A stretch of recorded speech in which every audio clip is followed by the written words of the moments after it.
Antrenament de stradă, așa este definit mai nou un gen de sport practicat de tinerii din toată țara, inclusiv și din orașul Bender, care au venit la Chișinău să participe la cea de-a doua ediție a competiției de demonstrare a forței prin exerciții de gimnastică.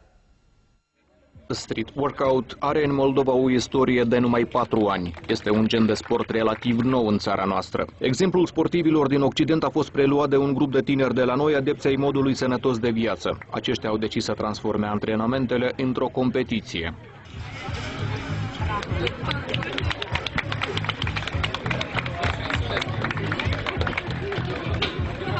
Street workout, asta e antrenament afară. Street workout se mai înțelege ca elemente legate prin forță și elemente legate prin gimnastică. La noi gimnastica este afară. Antrenamentele sportive nu cer condiții speciale, deoarece se pot realiza chiar și în stradă.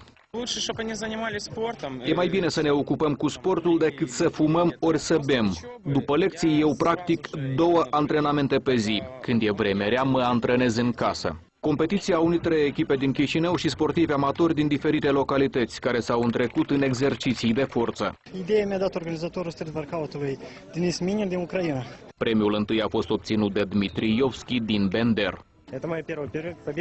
Este prima mea competiție în acest gen de sport și prima mea victorie. Eu am venit din Bender și le mulțumesc echipelor că au organizat un astfel de eveniment. Deși echipele sunt formate din băieți, și fetele se arată gata să participe la street workout. Chiar dacă mai mult băieții, totuși e mai comun pentru băieți, dar sunt unele fete care se ocupă. Deși tinerii susțin că acest gen de sport nu este periculos, părinții sunt de altă părere. Eu retresc pentru fiecare antrenament, dar sunt convins că ei se antrenează la bare la nivelul lor. Competiția a fost organizată de tinerii din echipa Bar Stylers și a reunit sportivi amatori de la 14 la 19 ani.